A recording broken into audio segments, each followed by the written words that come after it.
G'day guys and gal. The debate regarding the power ranking of each Chaos God is a hot one, and one I personally enjoy getting into, as the fundamental answer is that they are all more or less as powerful than each other, depending on the season and who is writing the particular lore at the time. However, ranking their chosen champion's power is significantly more straightforward, as they are fundamentally mortal flesh and blood warriors. Sure, they may be so juiced up by Chaos Trend that they are borderline demons, but it's still a lot easier to figure out their ranking than it is to their intangible metaphysical gods. Today we'll discuss the power of each of the 4 champions of Chaos by looking at their various feats to determine who is the most powerful before then putting them into a hypothetical battle to the death. Let's get into it.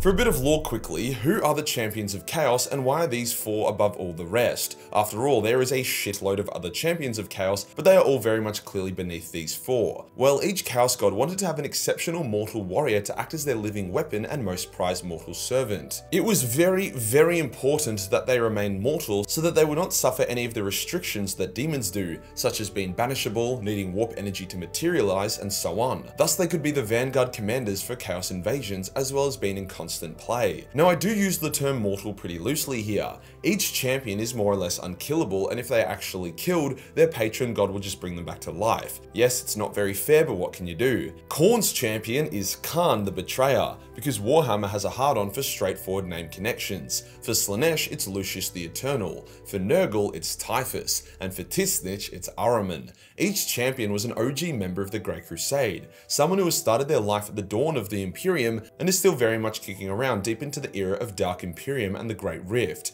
They have gained so much favor with their patron god that they are no longer subservient to their demon Primarch fathers, with said Primarchs often despising these wayward sons and attempting to kill them out of jealousy or because their son fucked them over, like with what Typhus did to Mortarion and his legion. Because of this, they will lead their own independent warbands, or even at times, even close to half the legion, fighting in the name of their demon god, even if they don't actually want to. Kharn is an absolute beast in melee. He is somehow being able to combine the insane adrenaline-fueled demonic battle psychosis alongside with extreme skill and finesse. So whilst most World Eaters or Core Knight servants will charge in with immense force but no skill or finesse, opening themselves up to be easily countered, Kharn has no such issue. Kharn charging at you is like watching your death unfold in real time, especially since he often cannot tell friend from foe. Whenever Kharn pops up in the lore, the genre turns from action to horror real fast, as you literally cannot stop him. He makes other Space Marines look like teenage girls to his Jason Voorhees. He used to be kind of beatable by either just straight up better warriors or by using better tactics against him, but he learns from each fight and is now a literal war demigod. Before his ascension to Chaos Champion of Khorne, he was considered to be one of the greatest warriors to ever live. However, he was beaten a few times. Garviel Loken was able to impale him on a Land Raider spike during their fight. Nasir Amit was able to beat him into submission during the least friendly honor duel I've ever seen. Sigismund brutally killed him during the Siege of Terra, which forced Khorne to directly intervene and resurrect Kharn as his champion. However, since then, Kharn has never lost in all the countless fights he has had. The only times he's gotten close to losing was against Abaddon, who was more juiced up than Kharn was, although as a fun fact, Kharn was hitting Abaddon's sword so hard with his axes that the faces of the sword twisted into a grimace of pain, as the demon inside the sword was literally hurting from Kharn's blows. And then the other time was when he fought against Azrael, who was a master swordsman and used his greater finesse to initially score some good hits against Kharn. However, Azrael had to withdraw as he saw that he actually couldn't beat Kharn cleanly, and the only chance he had would be to go for a killing strike, which would then also let Kharn kill him as well. Despite all his corruption and bloodlust, Kharn has a malicious intelligence and a keen tactical sense. He doesn't just randomly slaughter, he will pick a path and cut his way through it, set on reaching a tactical position or an enemy warlord that needs slaying. Oh yeah, and he murdered the shit out of Saint Celestine, an angel that once beat up Abaddon, so there's that. Now onto Slaanesh. I'm biased, but I really don't like Lucius the Eternal. As a mortal, he was an obnoxious, treacherous douchebag who had zero redeeming qualities. I only ever enjoyed his lore when it was him getting humbled, which fortunately was quite frequent. He was a master swordsman, one of the best in the legions, and he loved to gloat about it, but he was so obsessed with the blade that he overlooked the other dirtier styles of combat. He constantly fought in honor duels within his and other legions, and he racked up a massive amount of victories, but also a cool amount of L's. When he first fought against Loken, Loken instantly beat him by drawing him in, parrying his sword, and then punching him in the face. A dishonorable yet hilarious way to win the duel. The broken nose Lucius received from that never properly healed and ruined his otherwise perfect face. In In another instance, he dueled against Azkaellon, and despite Lucius technically winning by drawing first blood,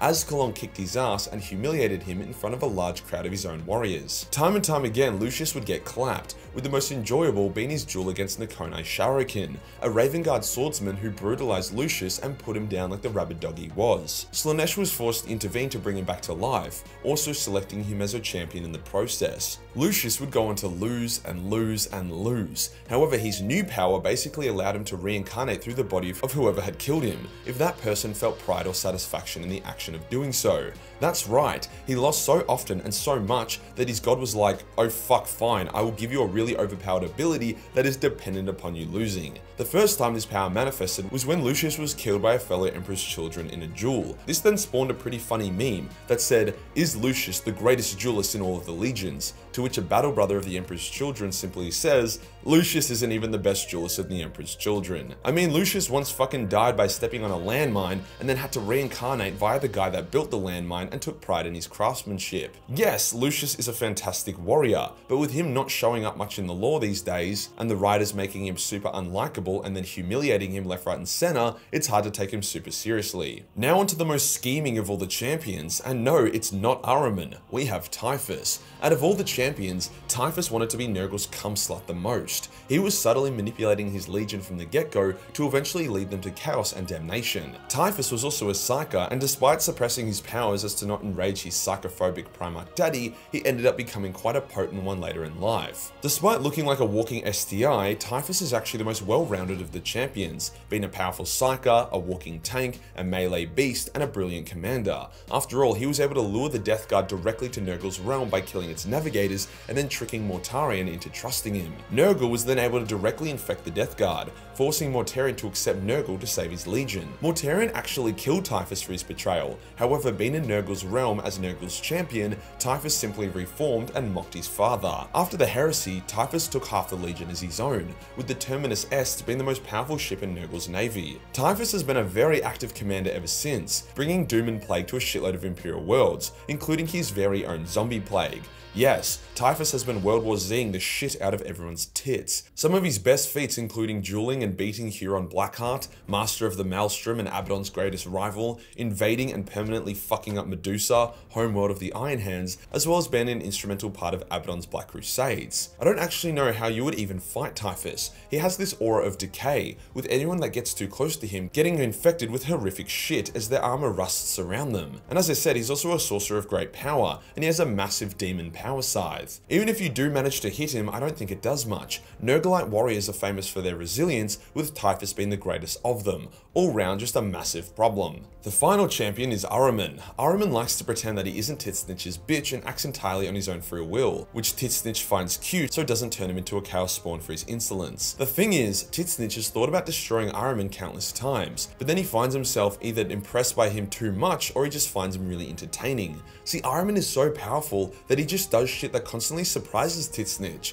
The rubric of Ahriman, which did actually stop the flesh change, something Magnus was unable to do, surprised the Changer of Ways and actually got him to stop Magnus from turning Ahriman inside out. From then on, Ahriman has been on a quest to understand the nature of Titsnitch and figure out a way to undo the rubric and return his legion back to its former living glory. A quest that doesn't really seem to be helping Titsnitch out, but one that has been so fun that the god allows it to continue. Ahriman has even penetrated into the Black Library, which is something no Force of Chaos has ever achieved before. The dude is just really horny for knowledge, with the goal of one day being able to be free to own his own destiny and be done with Titsnitch's games, which knowing Ahriman he might actually achieve. So who is actually the most powerful of the four? Who would win in a fight? Well, it depends on the fight. If it was a four-way war with their legions, I'd say Typhus probably has it in the bag due to his superior commanding abilities, as Lucius and Khan are sort of just solo champions, whilst Ahriman has always been more of an explorer than a commander. But if we dial it down to a four-way duel, here's what would probably happen. Khan and Lucius would go for each other in a melee duel, whilst Ahriman and Typhus would duke it out as sorcerers. The duel between Lucius and Khan would be vicious and hectic, but Khan would eventually win, brutally tearing Lucius apart. He is just straight up a better warrior.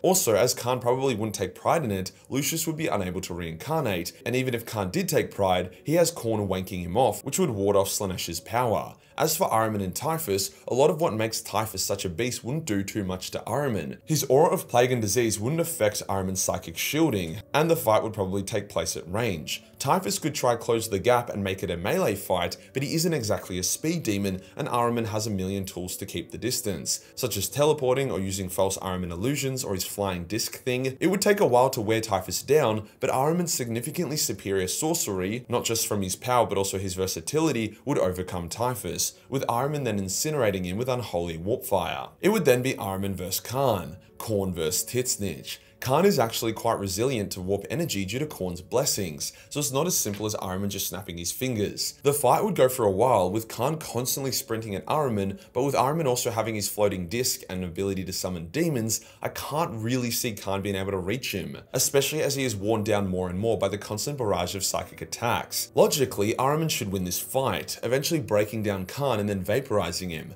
but I also wouldn't be shocked if Kharn was able to throw one of his axes at a good moment, which would take out Ahriman's floating disc, and then as Ahriman is getting back up, Kharn pounces on him and then brutalizes him to death. But overall, I would give it to Ahriman. Remember, this is a non-plot armor fight. If you mixed up who fought at the start, the result would probably be the same. Kharn would probably be able to rip Typhus to shreds before the diseases were able to affect him, whilst Lucius would just get turned to dust by Ahriman. So in my opinion, the winner is Ahriman, with Kharn as a close second. Typhus is third, and Lucius is last. Fuck Lucius. If you enjoyed the video and you want to support the channel, then Patreon is the place to be, where we have not only a boatload of Battlemace 40 million hentai, but also a bunch of live action nude cosplays. Hit the subscribe button and hit the real subscribe button for more chaotic content. Join the Discord for more memes, and I'll see you in the next one.